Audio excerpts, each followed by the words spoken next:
লীগ নেই এবং আওয়ামী লীগ বেসরকারিভাবে বা অপ্রাতিষ্ঠানিকভাবে এই ভোটকে নিয়ে খেলেছে। তারা কোথাও বিএনপিকে দিয়েছে, কোথাও জামাতকে দিয়েছে।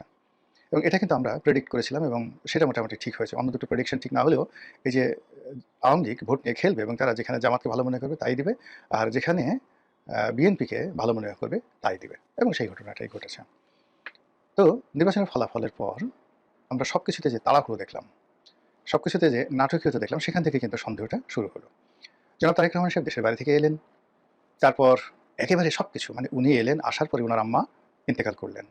তারপর এটা উনার আগমন উপলক্ষে বিশাল একটা জনসমাবেশ হলো, আর তার আম্মার মৃত্যু উপলক্ষে বিশাল একটি যাকে বলা হয় জানাজা হলো, এবং সেই জানাজা শহীদ প্রেসিডেন্ট জিয়াউর রহমান কিংবা শহীদ হাদি ওসমান হাদির যে জানাজা, সেই জানাজার চেয়ে যে বড় হয়েছে এটা প্রচারের একটা যাকে বলা হয় আমরা সর্বত চেষ্টা দেখলাম। এরপর নির্বাচনের মাঠে জনাব তারেক রহমান সাহেব ছুটলেন, এবং তিনি যে ১৭ বছর দেশের বাইরে ছিলেন, তারপর তার শরীর যে অসুস্থ, তার মেরুদণ্ড ভাঙ্গা, কিংবা তিনি মা হারিয়েছেন সাম্প্রতিক সময়, এটা ভুলে গিয়ে তিনি দেশের প্রেমে, দেশের জনগণের প্রেমে এবং দেশ রক্ষার কাজে মাতৃভূমির প্রয়োজনে এতটা দৃঢ় হলেন এবং এতটা শক্তিশালী হয়ে পড়লেন যে সকাল সন্ধ্যা দিন রাত তিনি সারা বাংলাদেশ তোলপাড় করে একের পর এক রাজনৈতিক সমাবেশ। এরপর ভোট হলো, ভোটে জয়লাভ করলো বিএনপি, এবং এটা প্রত্যাশিত যে বিএনপি এভাবে জয়লাভ করবে। তারপর নাটক হলো, নাটকের পর সেই যাকে বলা হয় জাতীয় সংসদ, সেখানে শপথ গ্রহণ হলো, নজিরবিহীনভাবে শপথ গ্রহণ হলো। আর সেই শপথ গ্রহণের আগে এনসিপি এবং জামাত বললো আমরা এখানে শপথ গ্রহণ করব না, কিন্তু তারা আবার নাটকীয়ভাবে শপথ গ্রহণ করলো। তো এরপর সরকার গঠিত হওয়ার পরে তার মন্ত্রীরা, প্রধানমন্ত্রী একের পর এক চমক সৃষ্টি করে যাচ্ছেন। সেই প্রচণ্ড গরমের মধ্যে অনেক মন্ত্রী কোট পরছেন, টাই পরছেন। তারপর তারা বিভিন্ন মন্ত্রণালয়ে যাচ্ছেন, দেশে ঘুরে বেড়াচ্ছেন, এখানে সেখানে খাল কাটছেন। মানে এমন একটা ব্যাপার যে খুব দ্রুত বাংলাদেশটাকে তারা একটা স্বর্গের উদ্যান বানিয়ে ফেলবেন। অন্যদিকে যিনি প্রধানমন্ত্রী, তিনি খুব সাধারণভাবে চালচলন করছেন দিল্লির বাদশা নাসিরুদ্দিনের মতো। তারপর তিনি রাষ্ট্রীয় প্রোটোকল ঠিক আগের প্রধানমন্ত্রীরা যেভাবে রাখতেন সেগুলো বাদ দিয়ে খুব সাধারণভাবে চালচলন করছেন, তার মন্ত্রীরাও সেভাবে চালচলন করছে। তো এগুলো নিয়ে মানে লোকজন খুব খুশি যে না, দেখতে শুনতে বেশ ভালো লাগছে। কিন্তু এরই মধ্যে জামাত অভিযোগ করেছে যে তারা বিভিন্ন অন্তত ৫০টি আসনে তারা নিশ্চিতভাবে জয়লাভ করেছিল। ইঞ্জিনিয়ারিং করে, ইলেকশন ইঞ্জিনিয়ারিং করে তাদেরকে ঠকিয়ে দেওয়া হয়েছে। তো জামাত ৭৮টা পেয়েছে, তার সঙ্গে যদি আরও ৫০টি যুক্ত হলো, তাহলে তারা নিশ্চিতভাবে ১৩০টির মতো আসনে জয়লাভ করত। এটা হলো জামাতের ভাষ্য। বিএনপি অবশ্য এই ব্যাপারে কোনো কথাবার্তা বলেনি, আর যারা ইলেকশন আয়োজন করেছে তারাও এই ব্যাপারে কোনো রা করেনি।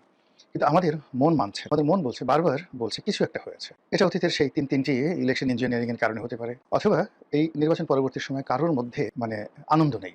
যারা বিজয় হয়েছে তাদের মধ্যে আনন্দ নেই, উল্লাস নেই, আর যারা পরাজিত হয়েছে তাদের মধ্যে হতাশা নেই।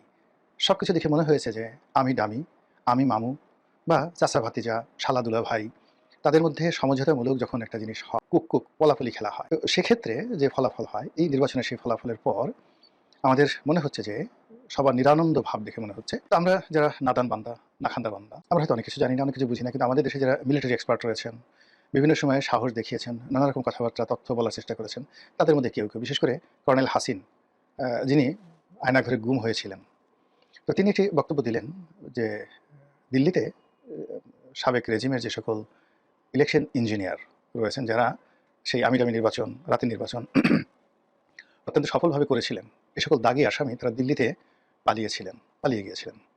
এই নির্বাচন করার জন্য তাদেরকে দিল্লি থেকে আনা হয়েছে। এটা খুবই সিক্রেট, কারা এনেছে, কীভাবে এনেছে, আই ডোন্ট নো। আমি শুধুমাত্র উনি যেহেতু একটা গণমাধ্যমে কথাটা বলেছেন, আমি ওনারই কথাটা পুনরাবৃত্তি করছি।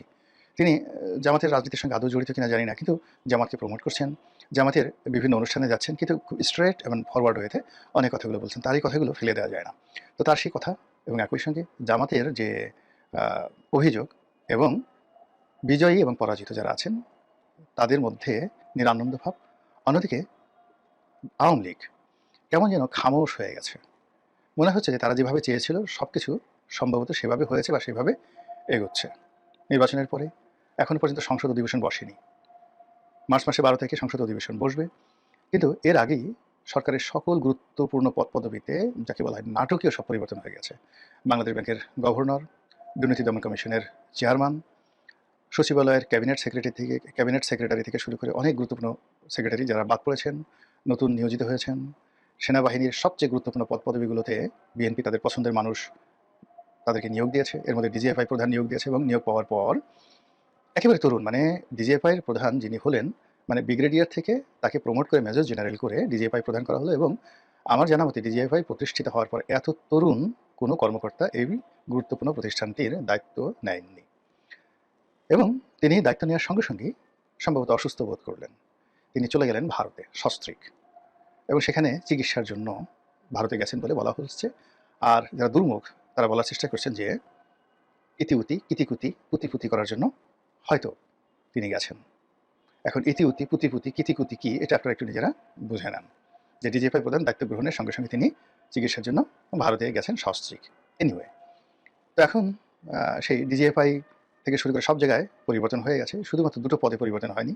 তিনটি মানে তিন বাহিনী প্রধান সেই পদে পরিবর্তন হয়নি, আর রাষ্ট্রপতি পদে পরিবর্তন হয়নি, আর সব পরিবর্তন হয়ে গেছে। অন্যদিকে যারা উপদেষ্টা ছিলেন তাদের অনেকের জীবন তছনছ হয়ে যাওয়ার মতো উপক্রম। দুর্নীতি দমন কমিশনে তাদের বিরুদ্ধে অভাব মানে তাদের বিরুদ্ধে অসংখ্য অভিযোগ পড়েছে এবং আমাদের যে কেন্দ্রীয় ব্যাংকের যে ফাইন্যান্সিয়াল যে যেটাকে বলা হয় বিএফ কি যেন বিএফ ইউআইডি এরকম কি একটা রয়েছে আর কি, ফাইন্যান্সিয়াল ইন্টেলিজেন্স ডিপার্টমেন্ট যেটাকে বলা হয়, তারা বেশ কয়েকজন উপদেষ্টার ব্যাংক হিসাব তলব করেছে। তো এই হলো অবস্থা। আর সেই অবস্থার মধ্যে যখন এরকম ইঞ্জিনিয়ারিংয়ের কথা আসছে তখন আমরা ভাবছি তুমি কেমন করে গান করো হে গুণী। মানে এবারের ইঞ্জিনিয়ারিং যদি হয়ে থাকে তাহলে এটা এত সূক্ষ্ম, এত বৈজ্ঞানিক, এত আল্ট্রা লেভেলে এই ইঞ্জিনিয়ারিংটা হয়েছে, এটি একমাত্র আল্লাহ রাব্বুল আলামিন ছাড়া। সে যদি দয়া করে আমাদের কাছে এটি উন্মুক্ত করে না দেন, মানে আগামীতে এই যারা এই সমস্ত ইঞ্জিনিয়ারিং করেছেন তাদের কারো হয়তো কুড়োকুষ্টি হবে, কারো হয়তো প্লেগ হবে, তারপরে কারো হয়তো কলেরা হবে, গুটি বসন্ত হবে, অনেকে স্বপ্ন দেখবে, অনেকে জিন ভূতের কবলে পড়বে, তখন তারা ভয়ে বলে দেবে যে আমরা এই কাজগুলো করেছি, এই কাজগুলো আমরা করেছি। তো সেক্ষেত্রে হয়তো আমরা জানতে পারবো, কিন্তু তার আগ পর্যন্ত আমাদের দুর্বল বুদ্ধি যেভাবে 2014 সনের ঘটনা প্রেডিক্ট করতে পারিনি এবং ঘটনা ঘটার অনেক দিন পরেও আমরা বলতে পারিনি, আবার 2018 2024 মানে সনের যে নির্বাচন, সেই নির্বাচনের যে কারসাজি সেটা এখনো পর্যন্ত আমাদের মাথায় যেহেতু এখনো ঢোকেনি,